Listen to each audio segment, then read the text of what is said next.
Terima Ya, kasih Jeng Ani sudah hadir di podcast Kuda Hitam saya. Salah satu section di Kuda Hitam podcast ini adalah mengenai career advice ya. Ingin memberikan apa namanya masukan, insight lah, wawasan kepada adik-adik SMA dan mahasiswa mengenai karir-karir yang saat ini sama kedepannya itu potensial untuk mereka apa tempuh gitu ya. Eh, dan salah satunya yang saya pengen tahu itu kan mengenai subtema mengenai pertanian dan apalagi eh, apa Jeng Ani ini di bidang plant patologi. Nah, ini mungkin awalnya nanti saya akan coba jelaskan secara singkat globalnya gitu dulu mengenai pertanian dan plant patologi itu nanti seperti apa ya, mudah-mudahan itu kita bisa lihat potensinya seperti apa dan kemudian akan gali mengenai pengalaman dari Jeng Ani sendiri ya. Saya kira pengalamannya sudah cukup panjang ya, mungkin sekitar 20 tahunan kan ya di dosen ya, pertanian. 17 tahun kalau 17 tahun PNS-nya. APAI Iya. ya. PNS kan ya. Ya, Iya. saya kira gitu sih. Ini saya akan bacakan bentar mengenai background apa Jeng Ani ya, sudah menempuh uh, dari S1, S2 dan doktor. Saya bacakan sedikit singkat ya. Uh, Jeng Ani Widyasuti Jeng Ani Widyasuti ini sekarang menjabat sebagai Ketua Program Studi Magister uh, Fitopatologi ya, Ya, betul. Fakultas Pertanian UGM. Kemudian sebelumnya sebagai Ketua Perhimpunan Fitopatologi Indonesia, Pemda Jogja Solo Semarang. Dan sebelumnya tentunya sebagai dosen ya. Nah ini awardnya juga banyak. Pendidikannya saya lihat dulu S1-nya di UGM ya, Iya, ilmu penyakit penyakit tumbuhan tumbuhan. ya, UGM, terus lulus tahun 99, terus kemudian S2 fitopatologi di UGM juga, terus kemudian S3-nya di Plant Production Science Tokyo University of Agriculture and Technology Teknologi. di Jepang ya, tahun Jepang. 2012. 12. Ya, jadi ini Betul. sangat apa ya, sangat kompeten kan untuk ditanya gitu.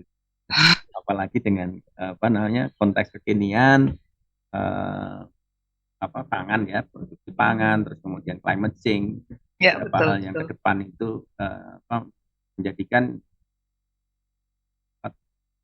bidang ini menurut saya sih menjadi sangat relevan sekali ke depannya.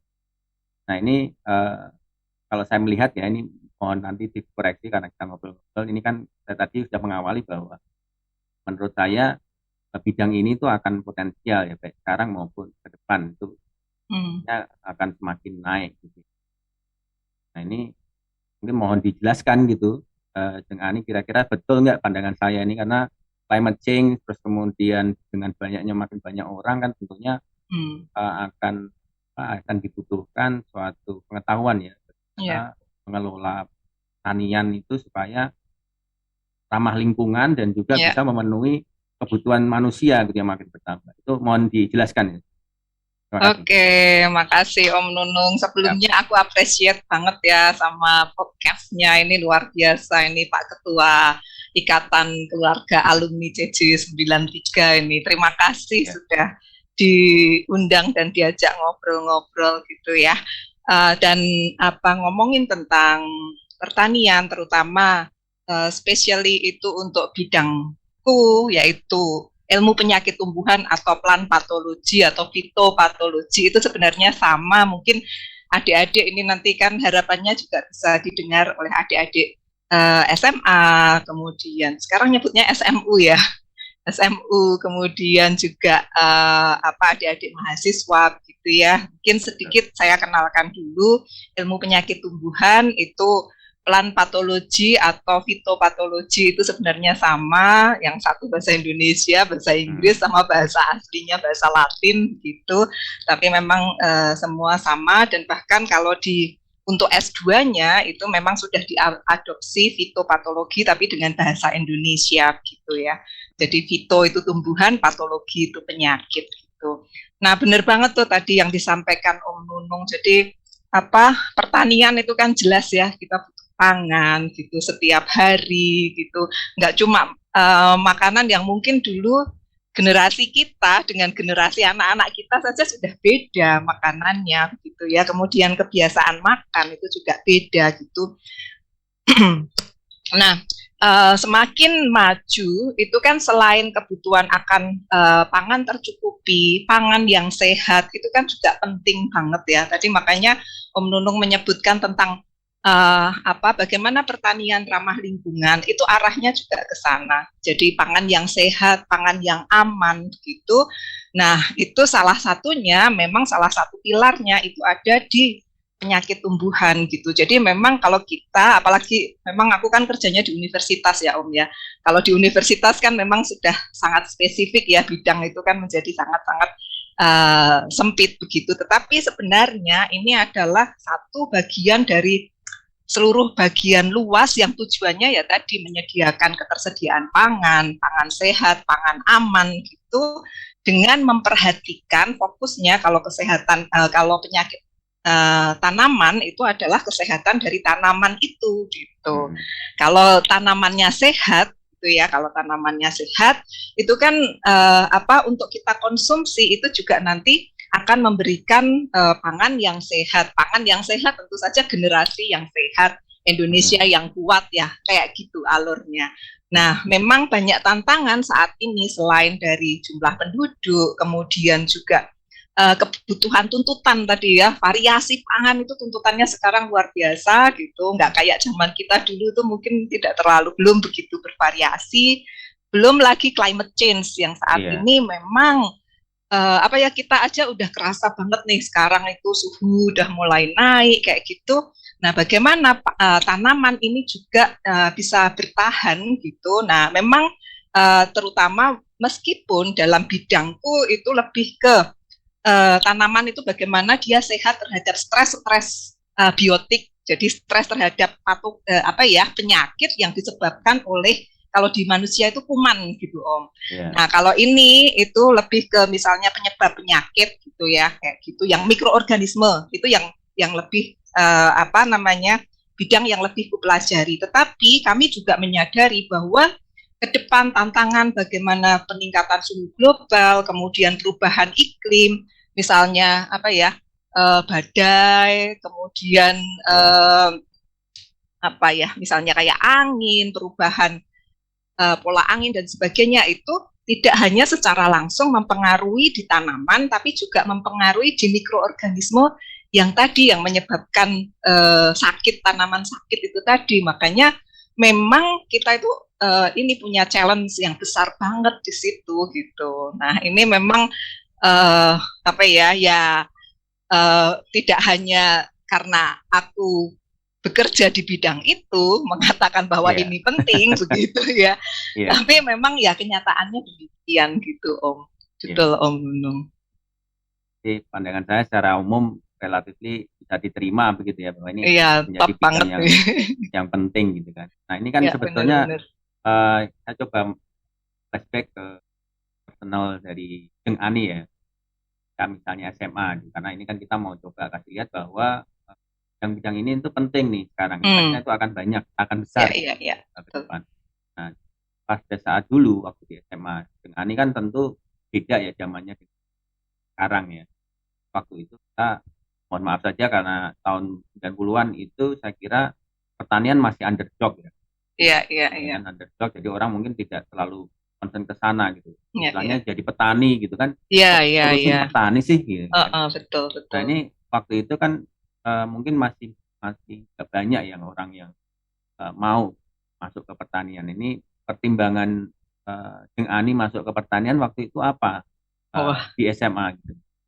Oke, wah ini kalau ini memang personal banget ya, karena memang ya benar tadi yang disampaikan Om Nunung gitu, di zaman kita ya adik-adik ini buat pengen menyapa juga nanti buat adik-adik yang menonton ya, memang informasi itu tidak banyak gitu kan, jadi kita kan nggak ngerti gitu. Kemudian juga waktu SMA pun aku tuh masuknya ke jurusan IPA gitu ya, jurusan Hmm. IPA karena ya memang informasi bagaimana tentang nanti berkarir, bekerja itu belum tahu banyak gitu dan taunya pokoknya kalau nggak IPA itu nggak apa ya Keren ya. maksudnya saringan pertama gitu Ya. ya. Mohon maaf ya tidak mengecilkan teman-teman yang di apa di bidang yang lain gitu. Pada sekarang saya sangat menyadari bahwa semuanya itu memang harus apa ya saling Penting ya. kontribusi. Betul. Iya, penting semua. Tetapi pada saat itu kan nggak begitu paham tentang itu. Kemudian juga ya terkait dengan apa ya pola asuh di rumah juga pokoknya harus sekolah Ya. kemudian harus kuliah kalau kuliah harus di negeri kalau nggak negeri nanti nggak bisa lanjut sekolah ya Iya. seperti itu dunia yang nggak tahu kalau Om Nunung gimana Sama, ngalaminya sama. tapi aku Kalau ngalaminya kayak gitu dulu gitu jadi waktu itu ketika masuk di IPA gitu gradually nilaiku itu lama-lama turun gitu Om ceritanya gitu kan ya tentu saja yang di situ kan banyak pelajaran-pelajaran tentang fisika, kimia, matematika gitu kan gitu terus ketika milih di apa namanya waktu itu masih milih fakultas ya gitu kalau sekarang sudah milih prodi ya adik-adik gitu nah kalau waktu itu juga nggak apa ya tidak punya gambaran gitu tapi jelas yang lebih muncul waktu itu gitu pada Ani umur 17-an waktu itu adalah nggak pede gitu itu ceritanya Om sebenarnya gitu nggak pede karena nggak tahu informasi gitu ya mau masuk sudah apa namanya masuk di jurusan IPA mau masuk ke jurusan teknik saya apa waktu itu ya merasa nggak mampu deh wong selama di 2 tahun di kelas IPA aja rasanya pontal-pontal kayaknya enggak deh gitu ya apa mungkin pada waktu itu jurusan yang keren itu kedokteran itu saya orangnya penakut juga kalau lihat darah gitu jadi kayaknya enggak deh daripada nanti nah kayak gitu jadi sebenarnya rasional aja sih Om waktu itu pilihannya gitu pilih yang kira-kira bisa masuk gitu universitasnya negeri gitu dan ya ada apa ya waktu itu pengen ini juga apa bisa merasakan hidup mandiri gitu Om jadi yang agak jauh dari rumah gitu ceritanya dulu seorang Ani remaja itu kayak gitu pilihannya ya itu gitu baru sekarang itu sadar gitu baru oh ternyata terutama ketika apa ya Om ketika kuliah di Jepang sih ya terutama gitu bahwa pertanian itu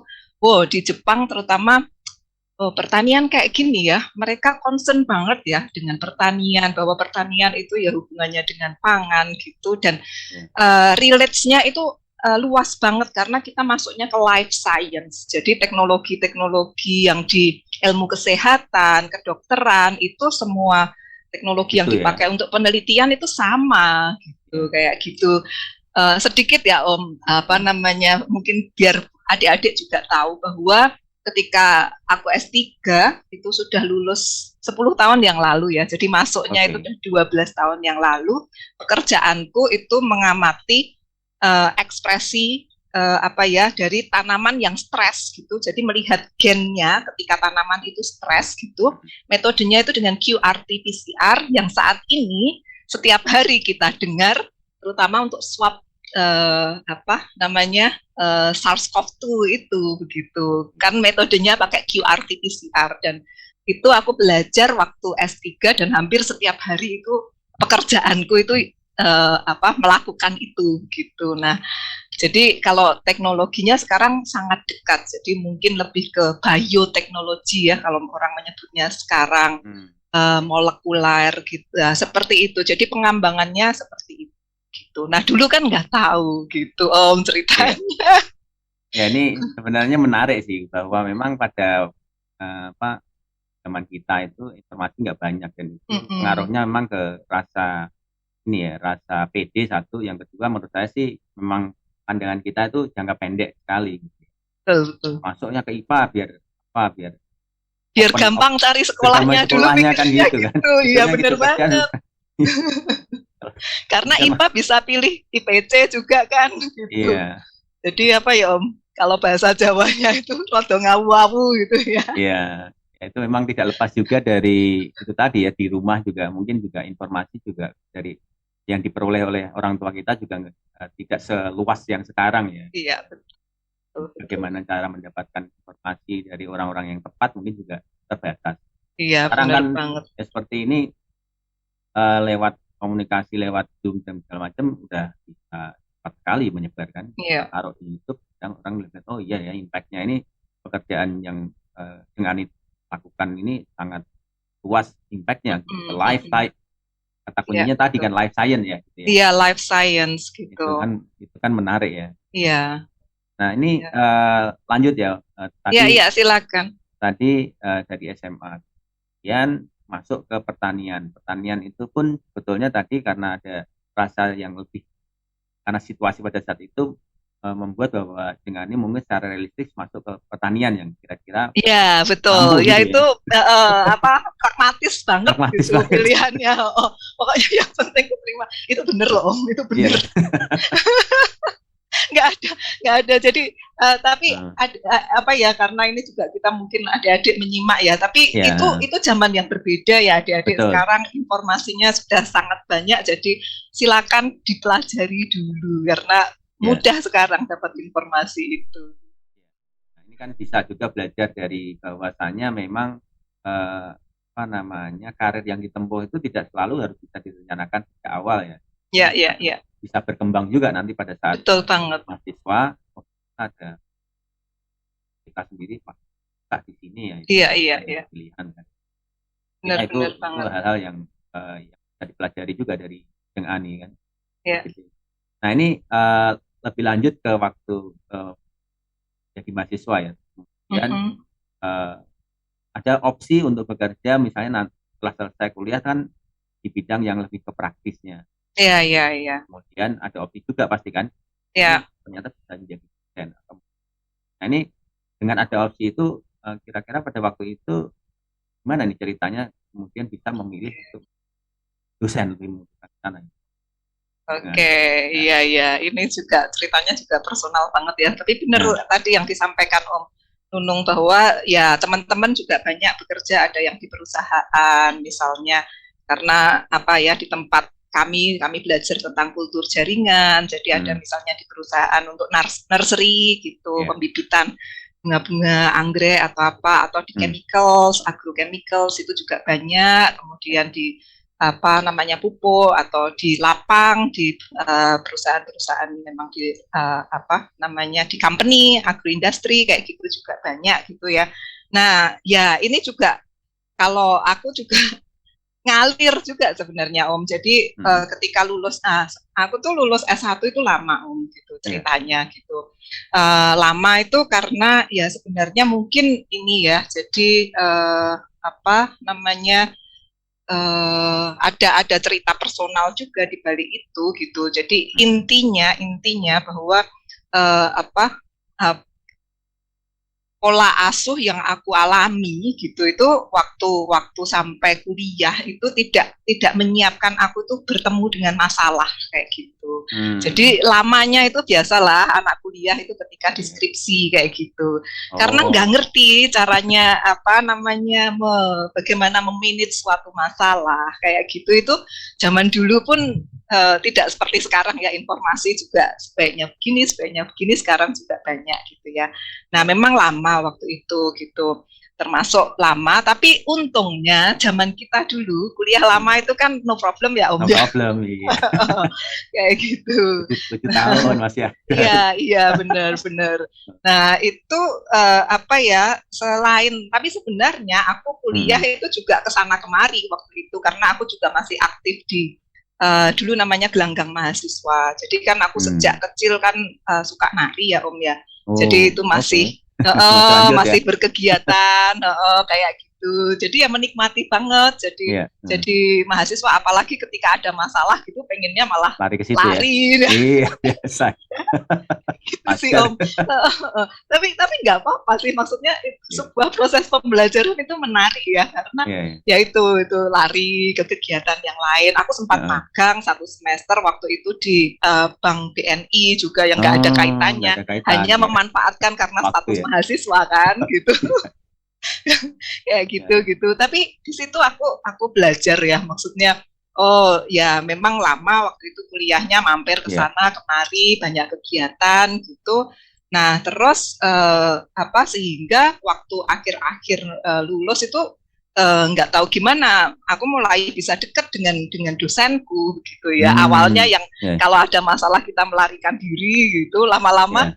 Dekat malah. bisa bisa bisa dekat gitu kan. Nah terus pas waktu ujian itu ya ceritanya, waktu ujian pokoknya selesai S1 lah ya, selesai Ya. S1 sudah dinyatakan lulus gitu. Aku juga kita kan zaman kita itu kerja juga belum ada ini ya Om ya, karir path itu anak sekarang kan ya sudah Iya. membayangkan Bayangkan. karir kayak Betul. gitu ya. Zaman kita kan enggak gitu, Iya. jadi kan ngalir aja kan Iya. gitu. Nah tiba-tiba nih ya Om, aku baca pengumuman beasiswa dari Yayasan Bung Hatta kayaknya waktu itu gitu, Oke. untuk Ya. anak S2 untuk anak S2 gitu. Nah jadi karena waktu itu aku sempat penelitiannya lama, tapi juga sedikit-sedikit akhirnya aku bantu penelitian dosenku kayak gitu ya. Nah terus aku bilang sama dosenku nih, Bu, ini ada bukaan beasiswa nih, saya pengen lanjut aja ya, langsung S2 aja gitu. Saya soalnya juga nggak ngerti nih mau lanjut kemana kayak gitu kan. Terus kan itu kan kita juga sempat ngalami 98 kan, ada ini ya Formasi, krisis reformasi moneter krisis. juga. Jadi kan perubahan perekonomian juga kayak gitu. Nah, aku lulus 99 tuh ya. Kayak gitu. Nah, tapi 98 akhir itu sudah selesai lah sebenarnya. Nah, terus akhirnya ya dosenku ini, karena dosenku kebetulan juga banyak proyeknya gitu ya sudah kamu coba aja. Terus dosenku itu tanya, loh nanti kalau kamu daftar S2 keterima, beasiswanya nggak keterima gimana gitu. Wah iya ya, gimana ya. Terus kebetulan nih ya dosenku waktu itu ada proyek, terus ya waktu itu ya sudah, kalau kamu memang niat mau sekolah S2 gitu, tapi nggak tahu juga kenapa kok waktu itu aku diizinkan gitu ya, padahal lulusnya lama nih. Iya, baik banget secara akademis kan ya dilihat ini anak ini lulusnya lama gitu kan. Terus tapi nggak tahu juga waktu itu diizinkan. Ya udah kamu daftar S2, bahkan waktu itu aku inget nih, untuk beli formulir itu 100.000 beliau yang kasih gitu. Ini buat kamu beli formulir gitu. Nah, singkat cerita gitu, aku daftar S2-nya keterima, tapi beasiswa dari Yayasan Bung Hatta itu aku nggak keterima gitu, nggak dapet. Ceritanya begitu. Terus akhirnya karena sudah terlanjur diterima, mau kutinggalkan gitu, sayang.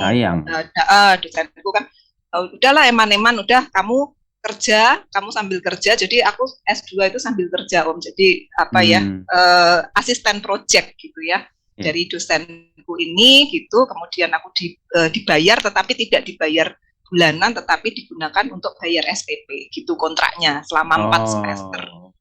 Tuh, jadi SPP-nya di cover gitu. Aku ngerjakan project-project beliau, jadi sambil kuliah gitu, sambil ngerjakan proyeknya gitu, sambil penelitian kayak gitu.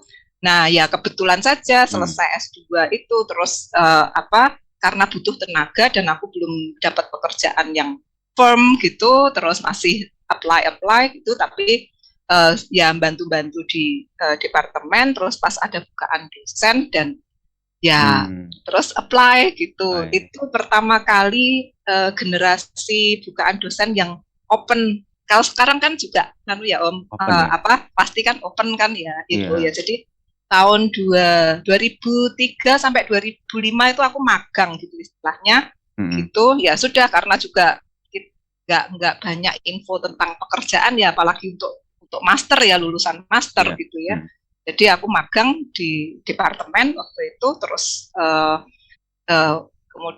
kemudian ada tawaran, maksudnya ada bukaan CPNS gitu. Pas di prodi itu aku apply, terus ya sudah gitu. Jadi ya kayaknya ngalir aja, tapi ya tentu saja ada sisi bahwa aku juga menikmati di dunia pendidikan dan di dunia penelitian sih Om ya. Kalau enggak juga enggak mungkin aku akan mungkin akan itu ya, akan terus gitu. Tapi kalau ceritanya menjadi dosen itu masih ini banget sih, masih pure banget jalannya, masih belum yang kalau zaman sekarang mungkin adik-adik bisa pilih-pilih ya. Jadi dosen gimana ya, jadi misalnya di perusahaan gimana ya, udah bisa pilih-pilih kayak gitu. Tapi zaman kita kayaknya lebih ke ya kita jalani dulu, nanti kalau oke ya kita terus kayak gitu sih kayaknya. Jadi ngalir aja sih Om waktu itu kalau ceritaku. Iya, siap. Ini banyak pengalaman yang menarik yang diambil dari cerita dari Jeng Ani tadi ya. Yang saya pengen highlight juga itu adanya semacam perubahan ya pada waktu kuliah itu kan ada banyak masalah mungkin. Iya. Kalau Jeng Ani bilang bahwa cenderungannya Jeng Ani pasti ke hal yang disuka, misalnya nari tadi yang lain.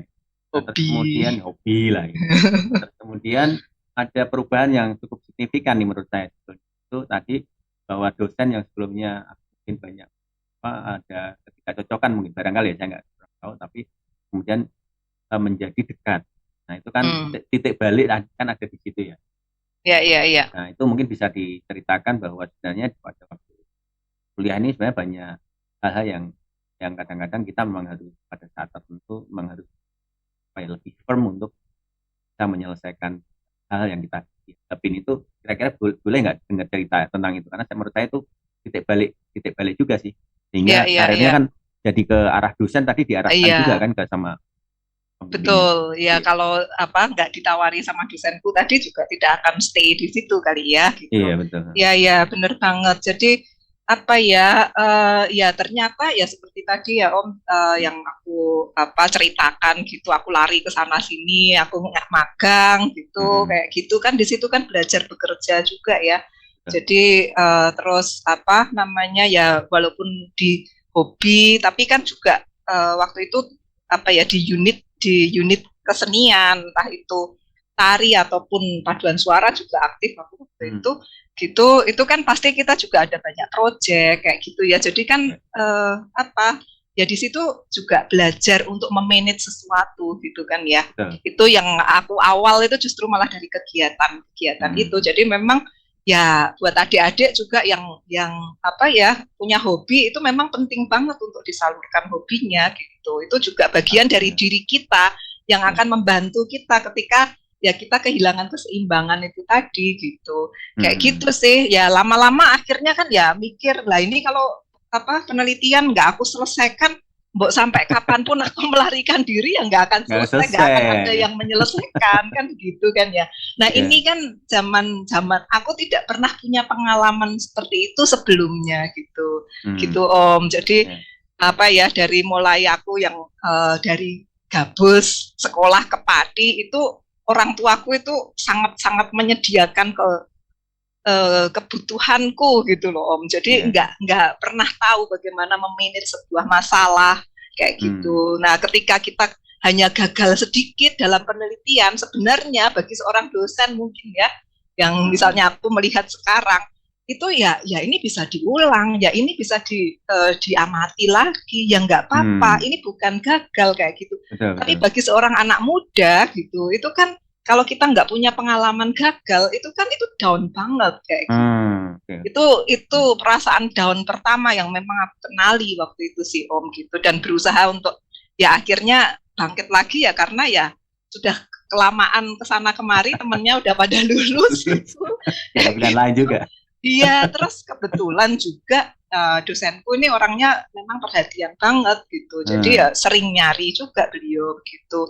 Jadi ya akhirnya aku bisa balik lagi, dan ya beliau juga memahami bahwa ya aku anaknya itu nggak bisa ya memang harus diberi ini ya, diberi encouragement gitulah gitu. Takut awalnya kayak gitu. Aduh gimana nih, gagal gimana kayak gitu awalnya. Tapi ya support system sih ya Om, itu penting juga ya. Jadi mungkin kalau peran kita sekarang sebagai orang tua ya bagaimana kita mensupport anak-anak kita kali ya.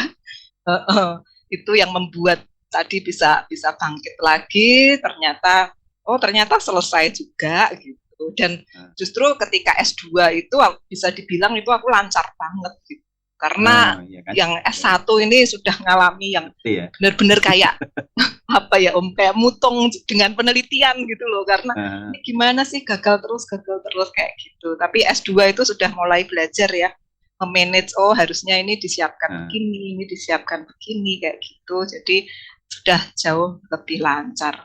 Itu sih Om, apa kalau tadi bagaimana balik kemudian juga waktu S2 apa ya lebih bisa menikmati, oh ternyata ya nyaman juga ya sekolah dan ya menikmati, oh ternyata aku orangnya suka belajar ya gitu sih tentang plan patologi ya itu bisa di ini ya sih apa namanya gambarkan seperti apa sih misalnya dalam satu tanaman yang biasanya dengan apa tanganin tuh apa dan dampaknya tuh apa gitu. Oke. Case ya case ya yang misalnya contohnya yang saya apa namanya penelitianku nih ya Om, itu misalnya di tanaman jagung Om. Tanaman jagung itu normalnya kan ya apa dia tumbuh kemudian nanti tumbuh jadi besar terus ini ya apa menghasilkan tongkol terus panen gitu ya.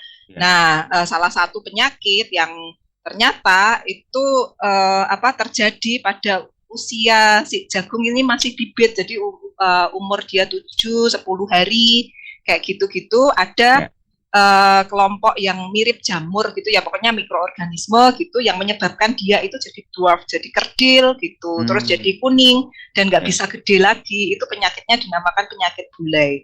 Nah ini masih misalnya kayak itu salah satu penyakit yang penting di tanaman jagung dan sampai sekarang juga apa ya pengendaliannya juga masih sulit gitu untuk mencari benih-benih yang tahan terhadap penyakit bulai itu tadi kayak gitu.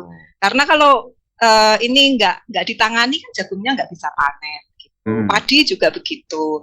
Ada penyakit yang di tanaman padi itu yang menyebabkan apa ya leher malainya. Jadi padi itu kalau berbulir itu kan kemudian ini ya di bulirnya itu, nah di leher malainya ini patah Om. Jadi makanannya nggak sampai ke bulir ini, bulirnya akhirnya kan nggak berisi. Nah akhirnya kan nggak panen juga gitu. Kayak gitu. Dan ada cerita yang paling sangat epik ya Om. Itu waktu di Irlandia itu tahun 1840-an gitu. Itu kejadiannya mirip pandemi kayak gini juga, tetapi di penyakit tanaman, yaitu di tanaman kentang. Sampai di Irlandia waktu itu kentangnya benar-benar nggak panen, kelaparan gitu. Kalau apa namanya teman-teman bisa cek itu monumennya ada di Dublin gitu ya. Nah itu orang-orang Irlandia sampai berpindah ke Amerika, ke Australia. Itu cerita migrasi ya migrasi ke dunia iya itu karena penyakit tumbuhan kayak gitu. Ada lagi yang tentang kopi Om. Kopi itu kan dulu itu komoditasnya perdagangan yang sangat penting ya. Inggris, Belanda itu kan bersaing banget ya. Inggris itu punya koloni di waktu itu kan di Sri Lanka ya, Ceylon ya. Nah itu sentra kopi waktu itu Om. Indonesia juga iya, dan kita kan kopi kita kan dijual Belanda gitu kan.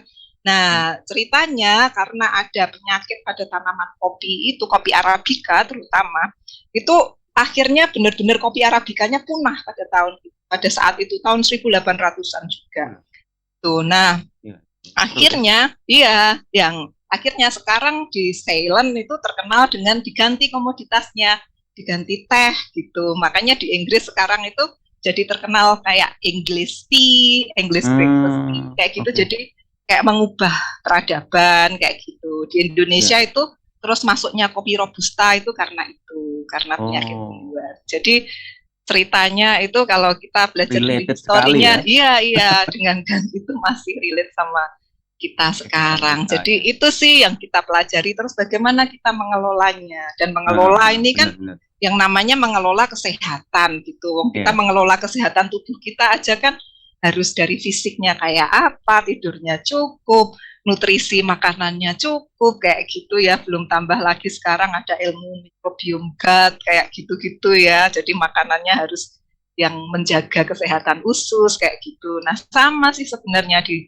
tumbuhan di tanaman itu juga yang berkembang ya bagaimana menjaga environment kayak gitu. Kalau kita sembarangan asal pokoknya mengendalikan kayak gitu ya environment-nya akan nggak seimbang, itu sama saja nanti akan jadi masalah di yang akan datang kayak gitu. Gitu Iya. sih Om. Kira-kira seperti itu teasernya. Iya. Saya yang dengar ya tertarik sebenarnya. Silakan Om. Karena related ke ini kan ya, tadi soal makanan, kemudian kalau makanan itu sakit dan sedang kan, kemudian ternyata dampaknya macam-macam gitu. Iya, variasi benar. baru masuk, Iya, perubahan peradaban dari orang suka bahkan kopi ya. Iya, sampai ke ini ya, apa ya, habit suatu bangsa berubah kayak. Ada lagi tadi yang migrasi ya sampai. Iya, itu. Ya. Biasa sehingga orang-orang Irlandia itu berpindah. Makanya kan banyak kan kita ketemu orang-orang yang dulunya itu sebenarnya moyangnya adalah orang Irlandia tapi mereka sudah tinggal lama di Australia. Nah, itu ceritanya itu gitu dari situ. Dan ada monumennya itu. Oke, makasih nih sudah tambahin ilmunya. Nah, saya pengen nanya mengenai penelitian dengan ini. Saya lihat pasti ada penelitian. Nah, penelitian apa yang paling berkesan buat dengan Oke. Iya. Dampaknya atau lain. Oke. Jadi tadi terkait dengan kesehatan tanaman ya Om. Jadi penelitianku terutama itu adalah bagaimana jadi tanaman itu kan punya respon stres sama kayak kita sebenarnya gitu, sama seperti kita, atau sebenarnya kita yang niru tanaman ya, kita nggak ngerti ya ilmunya karena mungkin lebih berkembang yang ilmu kesehatan manusia lebih dulu ya gitu. Tapi sebenarnya sama gitu. Jadi terutama yang aku pelajari adalah memahami respon stres pada tanaman, terutama karena penyakit itu tadi. Terus bagaimana mengaktifkan ketahanan dari tanaman. Jadi sama kayak model vaksinasi Om di manusia. Jadi kan kita sebenarnya punya respon ketahanan yang kemudian kita muncul ketika ada infeksi. Nah, di tanaman itu juga sama. Mereka punya respon ketahanan yang bisa istilahnya kita induksi ya, karena mereka tidak punya antibodi. Jadi bagaimana kita naikkan ketahanannya ketika mereka itu mulai ada infeksi. Nah, itu macam-macam, bisa dengan misalnya mikroorganisme yang berguna, kita tambahkan mikroorganisme yang berguna, atau diberi stres, diberi stres kayak stres air panas yang aku teliti itu di Jepang itu menggunakan stres air panas. Jadi ternyata stres itu juga ada pengaruh positifnya juga untuk membuat tubuh kita itu nggak cuma diam statis, tapi kita juga ini bergerak meningkatkan ketahanan. Nah, di tanaman juga sama gitu. Jadi stres karena air panas, kemudian kita berikan tambahan misalnya bahan-bahan kimia. Ada mahasiswaku yang meneliti dengan menggunakan bahan kimia tetapi yang bukan fungisida gitu. Jadi bahan-bahan kimia yang lebih ramah lingkungan kayak gitu, dengan asam, kalau disebutnya sih ada asam salisilat, asam benzoat gitu, tapi dia bukan jenis fungisida kayak gitu. Kayak gitu sih Om. Jadi kemudian bagaimana setelah kita beri induksi tadi, kita naikkan ketahanannya, bagaimana dia bisa lebih bertahan terhadap tadi penyebab penyakit tadi kayak gitu. Itu yang utama. Selain itu sebenarnya banyak sih ya, karena memang masalah penyakit tumbuhan di tempat kita banyak banget. Iya. Nah, lebih lanjut lagi, hasil penelitian yang dengan Ani lakukan ini kan pasti ada hasilnya ya. Nanti siapa yang akan pakai, atau misalnya atau apa ya? Siapa yang akan pakai gitu ya? Oke, ya ini memang bagus ya. Memang di tempat kita sekarang kita sudah mulai diarahkan bagaimana kita kolaborasi dengan industri ya Om ya. Gitu. Nah, kalau penelitianku yang dengan tadi heat shock tadi itu memang kan aku lakukan di Jepang gitu ya, karena memang ada supervisornya dari sana, dan di sana pun sudah digunakan secara aplikatif gitu, karena ya untuk nursery kayak gitu sebelum dijual, jadi supaya penggunaan pestisidanya itu tidak terlalu tinggi kayak gitu, mereka pakai air panas itu dengan suhu yang tertentu, dengan kecepatan nozzle tertentu, mereka buat kayak robotnya kayak gitu untuk disiapkan, diperlakukan di nursery. Terus jadi nanti yang dijual itu setidaknya sudah bisa mengurangi penggunaan pestisida kayak gitu sih Om. Nah seperti itu yang memang sudah ini ya penelitianku. Aku meneliti bagian dasarnya gitu, terus sudah digabungkan oleh profesorku gitu, kemudian sudah istilahnya industrialize dan sudah dimanfaatkan oleh petani, nggak cuma industri tapi petani juga secara simpel juga memanfaatkan itu gitu kayak gitu. Nah kalau di sini memang kita masih biasanya memang kerjasama dengan industri juga, terutama kalau di Indonesia kan masalahnya memang sedikit berbeda ya Om ya. Tetapi aku banyak kerjasama dengan teman-teman di industri di agrochemicals gitu Om, karena misalnya penggunaan pestisida, fungisida, karena aku juga di bagian toksikologi Om. Jadi bagaimana pengaruh penggunaan fungisida itu terhadap lingkungan, terutama terhadap mikroorganisme tadi.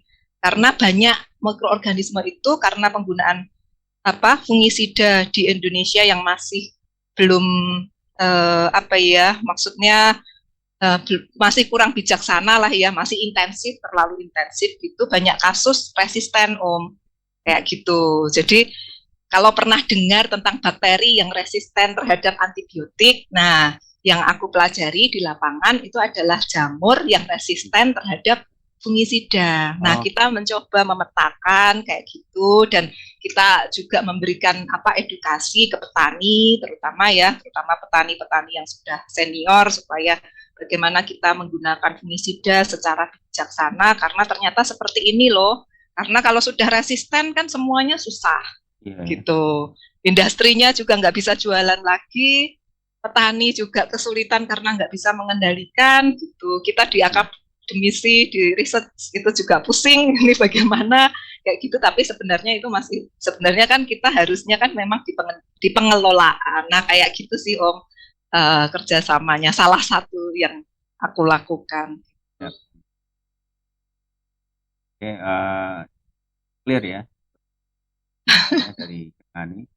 Nah ini saya juga pengen nanya nih mengenai lokasi dari penelitian, karena ini kan case-nya di Jogja ya. Nah, dan tadi sempat cerita bahwa karena Jogja kan berarti Tokyo kan ya, di Tokyo lokasi penelitian juga di Jepang. Nah ini lokasi yang pernah dengan ini lakukan untuk penelitian ini di mana aja nih? Oke. Iya, oke. Jadi kalau kita di ilmu penyakit tumbuhan itu gabungan ya Om di lapangan dan di lab gitu. Karena di lab kita juga banyak yang selain wet lab kita mengerjakan secara molekuler, juga bioinformatics itu ternyata juga penting ternyata di bidangku ya, maksudnya di bidangku gitu. Jadi kalau dulu mau lari dari matematika ternyata nggak bisa juga gitu. Gitu. Jadi ini ya kompleks lah ya, gabungan gitu. Jadi nggak selalu di lapangan, tidak selalu di lab gitu, tapi di lab itu juga kita kan harus tahu ini penyebab penyakitnya apa, kemudian kita ekstraksi, kita lihat secara jadi lebih ke secara mendasar tentang DNA-nya seperti apa, itu kita kerjakan di lab kayak gitu. Terus nanti kita analisis kayak gitu ya, kita analisis secara bioinformatics kayak gitu. Nah nanti kalau di lapangan ya tergantung ininya sih Om, tergantung komoditasnya, tergantung patogennya gitu. Kalau misalnya kayak yang dulu pernah, kalau yang bule itu ya di daerah Jawa Timur karena memang sentranya kan di sana, di Kediri, di Pare, Nganjuk itu juga sering ngamati dulu ke sana gitu. Jadi asiknya itu sebenarnya ini sih gabungan antara kita kerja di lab, kerja di komputer, sama kita ke lapangan kayak gitu. Jadi kan imbang nih kerjanya, nggak cuma di lapangan terus, tapi juga ya di lab juga. Terus juga aku kerja dengan bawang merah. Bawang merah ini kalau di Jogja itu ada di Bantul, kemudian Kulon Progo. Kalau Jawa Tengah kan ada di Brebes. Terus ini juga, ini juga sudah ada. Itu ke sana waktu itu? Iya. Jadi iya. Terus kita kolaborasi juga kan dengan biasanya kan kita kolaborasi ya Om. Jadi dengan institusi dari luar negeri juga untuk proyek-proyek misalnya misalnya contohnya untuk bawang merah ini ya gitu. Iya. Jadi kita pengen mendapatkan bibit yang sehat, kemudian supaya petani itu bisa juga gimana caranya kita bisa mendapatkan bibit yang sehat kayak gitu. Ini juga kayaknya setelah Lebaran kemarin sudah counterpart kita yang dari Australia juga sudah mau kunjungan lagi ke mana itu Cirebon malah. Tapi nggak selalu aku sih Om, karena kan sekarang posisinya aku kan supervisor ya, gitu maksudnya membimbing kan gitu. Jadi mahasiswa kalau misalnya kayak mahasiswa yang tadi aku cerita tentang kaitannya dengan resistensi terhadap fungisida, ya kita akan rencana misalnya ngambil di sentra-sentra kentang di seluruh Indonesia. Kemarin juga punya mahasiswa yang dia PhD tentang penyakit pada tanaman padi ya sentra-sentra padi di seluruh Indonesia. Terus ini yang memang kerjanya di Lampung kayaknya juga Juni harus sana kayak gitu sih Om. Okay. Jadi ya memang harus ke lapangan sih. Iya. Mengenai S3-nya nih sekarang. Itu kan di Tokyo ya. Nama universitasnya memang Tokyo University of Agriculture and Technology. Cuma kalau di Jepang nih ya uniknya, mereka tidak setiap universitas punya program S3. Jadi mereka itu kayak gabungan. Kayak misalnya aku di UGM nih ya, yang dekat misalnya lah, mana ya, UNS, kemudian Semarang gitu ya, Undip gitu ya, Undip, UNS, UGM itu punya satu program S3.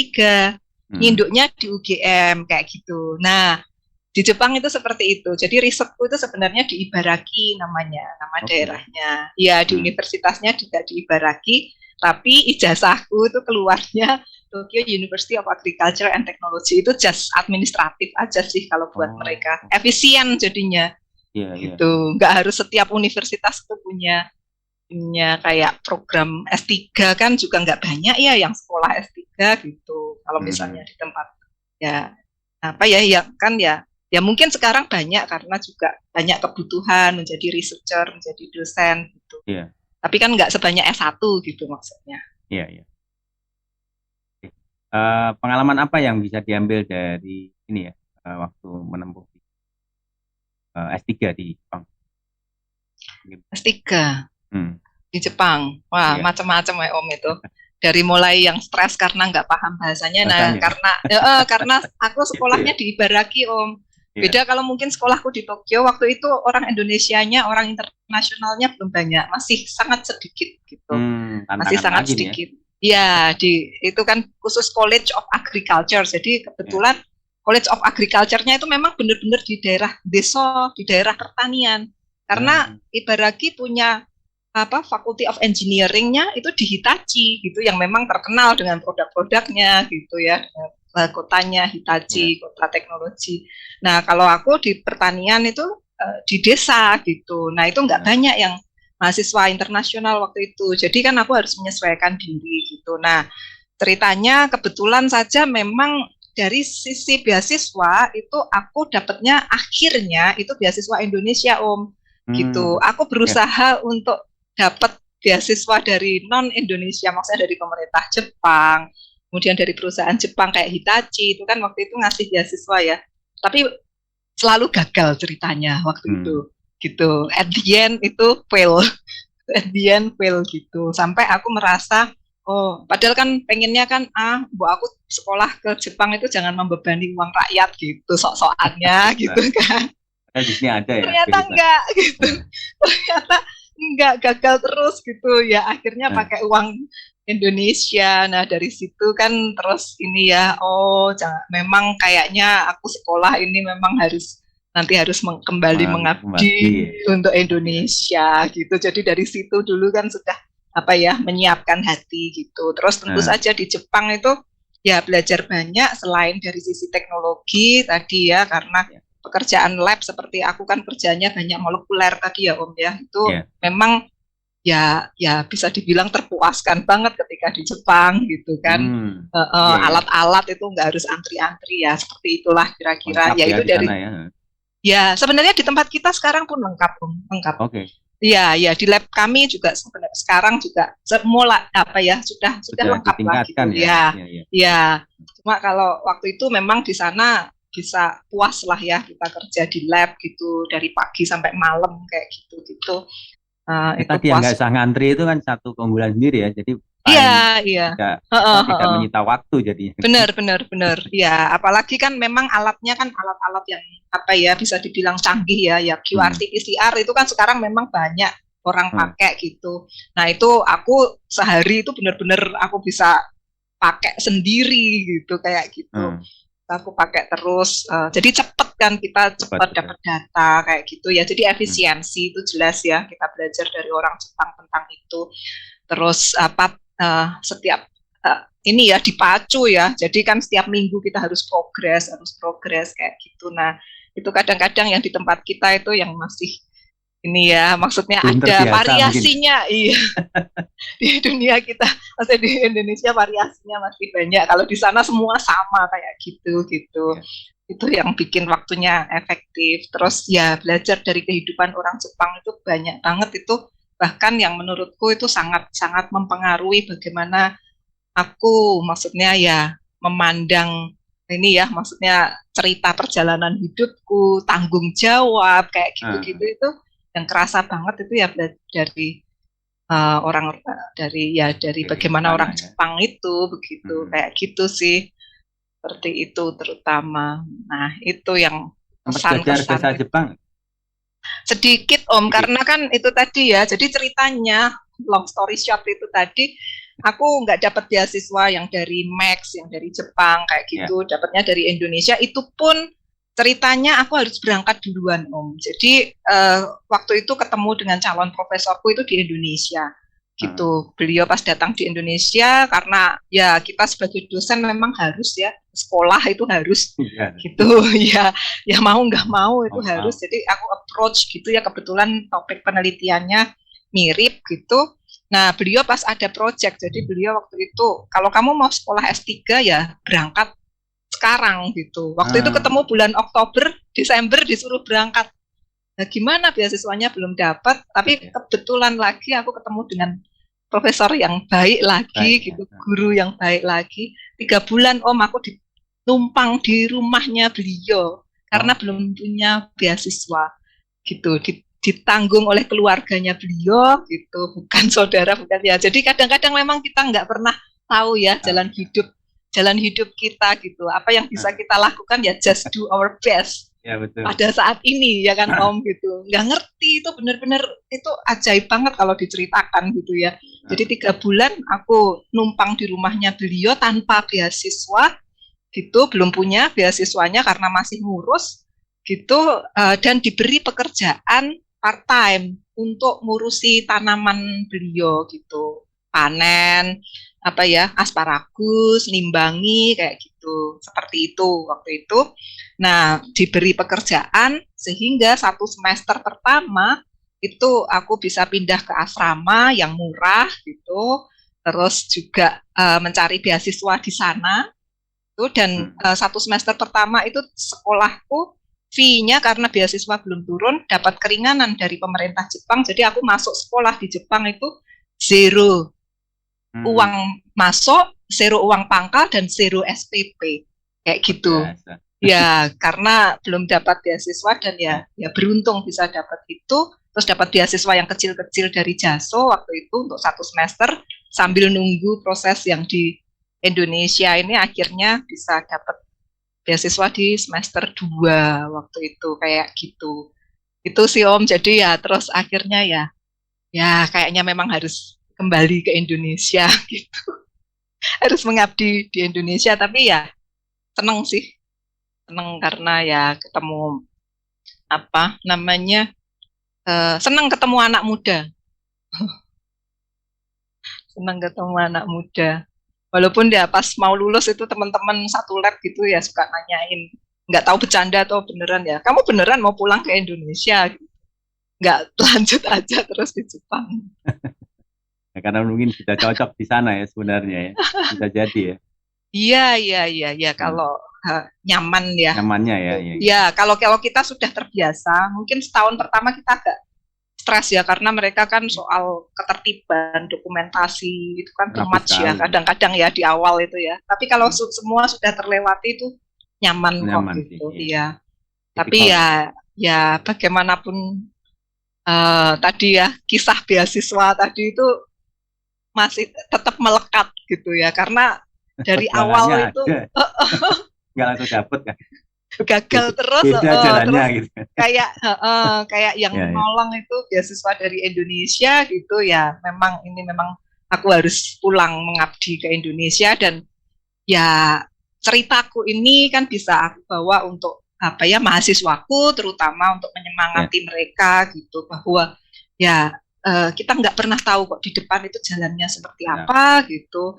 Jadi sekarang punya kesempatan untuk masuk kuliah, punya kesempatan untuk masuk universitas, itu just do your best kayak gitu. ya. Balik lagi kalau gitu ke mungkin satu pesan terakhir, sama mungkin nanti saya akan kasih kan apa mengenai profesi yang sudah dengan jalani ya. Hmm. Dan berbagai macam story yang saya kira dinamikanya itu tinggi sekali menurut saya sih ya, untuk jadi dosen. Bahkan di awal juga apa ceritanya itu menarik. Eh, Ketika sudah menjadi dosen sampai sekarang ini, kira-kira penilaian dengan Ani terhadap profesi dosen ini ya, saya kan biasanya membagi dari, saya nggak tanya sih biasanya, tapi intinya bahwa ekonomi pendapatan, dampak dari segi Ya, ya. kebahagiaan, saya pikir sih mungkin dengan ini bisa kasih nilai antara 1 sampai 10 itu kira-kira berapa? Oh. 10 Oke, jangan-jangan ya. 10 ya.